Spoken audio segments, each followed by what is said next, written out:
était à 6. Alors, unanimement, nous avons pointé du doigt le problème des enfants qui, au début de l'année scolaire, envahissaient l'économie générale, frappant à toutes les portes de tous les services du diocèse et en train de raconter, les larmes dans les yeux, racontant qu'ils ne pourront pas retourner à l'école faute de moyens financiers évidemment.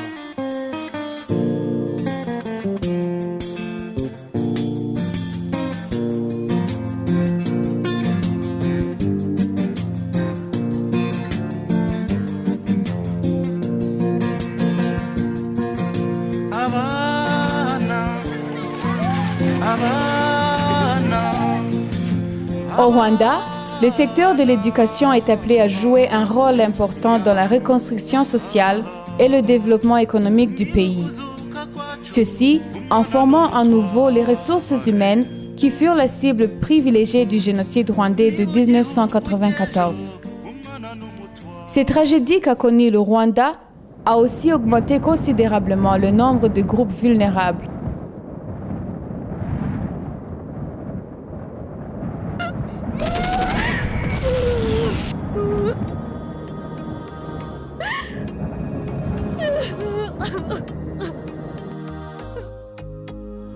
Parmi eux, les orphelins, les enfants de la rue, les veuves et les indigents.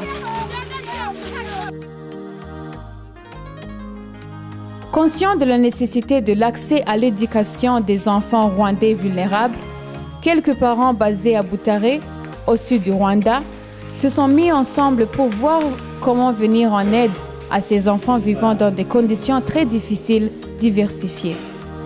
byongeye ntabwo mfite imfubyi ntabwo nyirirwa wenda kugira ngo babe baramfashe nuko ntabwo nishoboye ntabwo nari nishoboye kuba nakwirira amafaranga y'ishuri kandi mfashe nakubona n'ibikoresho byose by'ishuri nko muri za 2000 naje gushakisha akazi muri uyu mujyi wa Butare nk'umuntu utari wararangije ni akazi ko gukora muri resitora n'ubundi nabonye bampembaga udufaranga duke cyane tutanyemereraga kuba nasubira kwiga ariko muri twa dufaranga duke nagerageze kutujera nka nyuma y'imyaka 2 nkora nasubiye ku ishuri mfite amafaranga y'igihembwe kimwe narakize ariko nkirangije mbura muwayo gukomeza biba ngombwa ko banyirukana umwana atangira kujya kwiga ku ishuri nari nkennye nari hano jyenyine icyo bikora atsinze umwana ndamubaza nti ubu ngubu urabona ntakomeze reba ibibazo byose turi nko mu matongo mbega noneho isibira umwana aranga amaze kwanga rero nakoresheje uko nshoboye shakisha udufaranga urabibona kugira ngo utangize umwana uri umukene ntakomeze maze kumutangiza rero noneho ageze mu mwaka wa 2 noneho ibibazo bimbana isobe kubera intambara umubyeyi wanjye umwe yagiye muri iyo ntambara yitabye Imana mama nawe wari usigaye nta kintu yari ashoboye ni kimuga nawe ntabwo yihaje nta nubwo nawe yishoboye byabaga ngombwa yuko rero nagombaga guhagarara ariko mukuru wanjye nari mfite yari yansubije mu ishuri kw'intambara yari yateye nari nsinze nari maze gutsinda hanyuma nari maze kwiga ibihembwe 2 byo mu wa mbere ariko biba ngombwa yuko nyine intambara iba ndahagarika byongeye rero gutangira mukuru wanjye yari ansubije mu ishuri maze kwiga umwaka wa mbere igihe ntangiye wa 2 nibwo nawe yahise ava ku isi nawe yitaba Imana. Conscient du problème mais incapable de le résoudre seul, ce groupe de parents a dû attendre une proposition importante venant de la Suisse. C'est un groupe qui au départ était formé par les anciens employés de l'économie générale du diocèse catholique de Boutaré.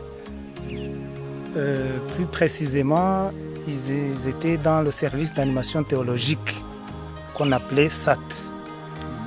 Ce service était dans le service de l'économie générale. Le responsable s'appelait Laurien Heziman.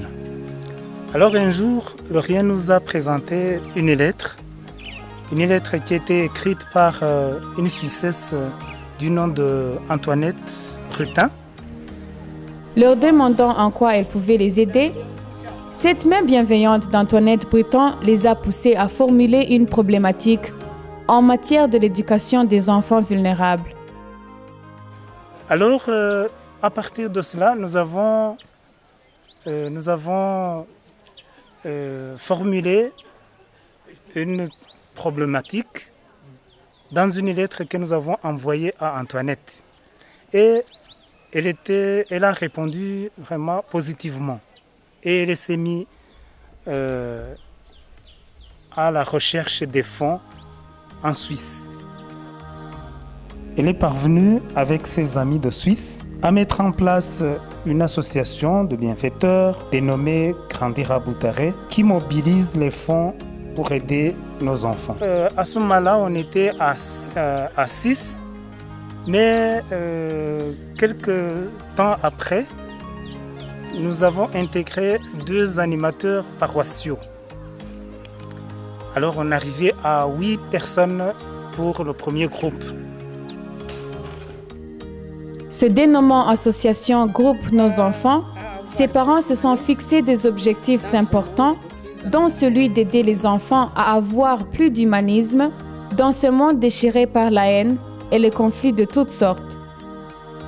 Ils se sont également dotés des textes légaux pour qu'ils travaillent officiellement. Et c'est pour cela que nous nous sommes dotés des statuts qui nous ont permis d'être une association sans but lucratif. Et cela, c'est à partir de 2008. Nous travaillons comme volontaires, donc nous sommes vraiment des volontaires et nous en sommes fiers. Fière d'être volontaire dans son action humanitaire, l'association Groupe Nos Enfants s'est engagée sur la voie d'aider au niveau du secondaire des enfants rwandais vulnérables. Et son action s'articule sur 3 programmes.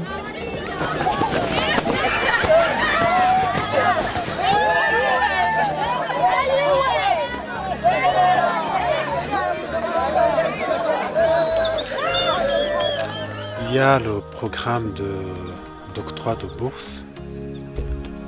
Et dans ce programme-là, depuis le début, on a travaillé avec au moins 150 jeunes. Et parmi ces 150 jeunes, 87 ont déjà terminé les études secondaires. À l'heure où je parle, nous avons 49 enfants. Il y a 2 qui ont eu des problèmes et qu'on ne continue pas avec eux.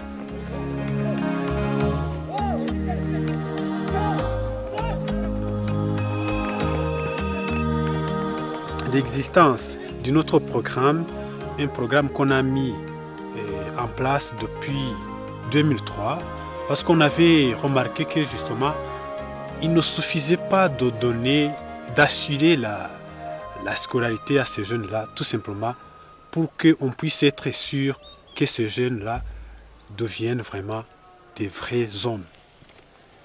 Et là, nous avons remarqué justement ce besoin de renforcer les capacités en humanité, et on a mis en place un programme d'éducation à la paix.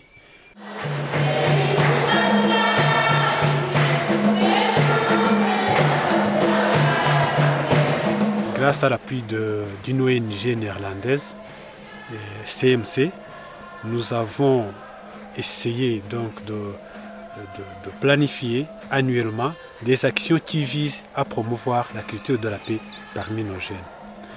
Nous organisons aussi chaque année un camp de solidarité.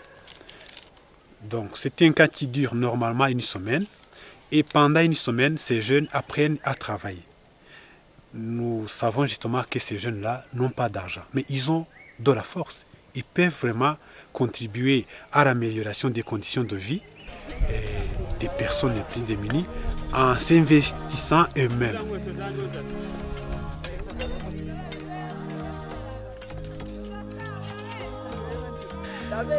Il y a un autre programme, un programme de volontariat.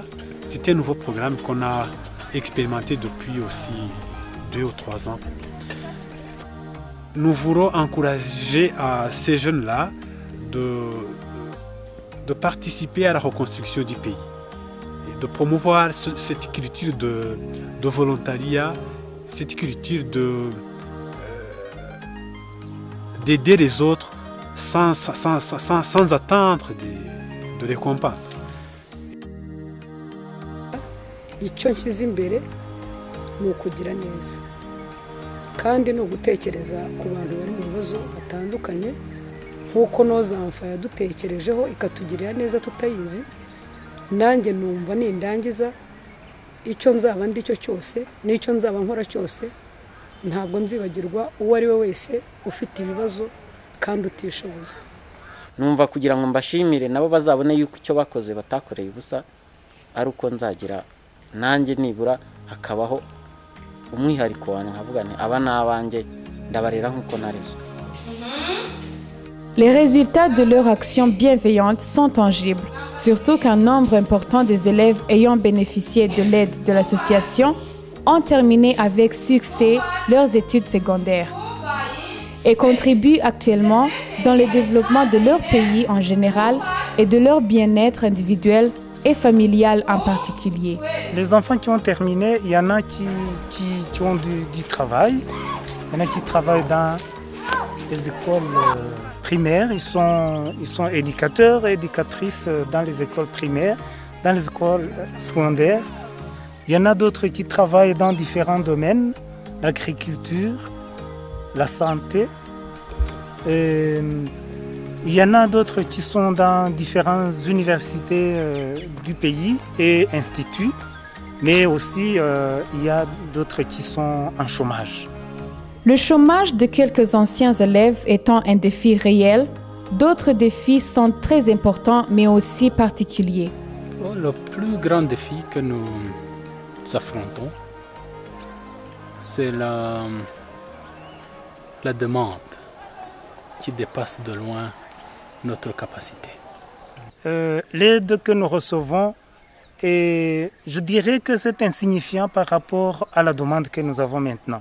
Un autre défi, à mon avis, les élèves que nous encadrons sont des élèves qui sont pauvres, qui sont orphelins de père et de mère ou d'un des parents, qui ont connu un passé dramatique, en passant par la guerre, le génocide, les camps de réfugiés. Ce sont des enfants qui vivent avec un traumatisme très, très sévère et nous ne sommes pas encore à même de les encadrer comme il faut. Il nous faut vraiment un système de détraumatisation qui soit mieux organisé. Nous faisons ce que nous pouvons, mais au fait, il nous semble qu'il nous faudrait un counseling plus solide. Et parmi les enfants même que nous encadrons, il y en a des cas sociaux très très compliqués. Nous avions par exemple un élève que nous avons piqué de la rue. C'est un garçon qui rentrait de la rue à l'école. Et après la première année, on ne savait pas quoi faire, parce que ça ne suffisait pas de lui donner le minerval. Il fallait aussi un suivi parental.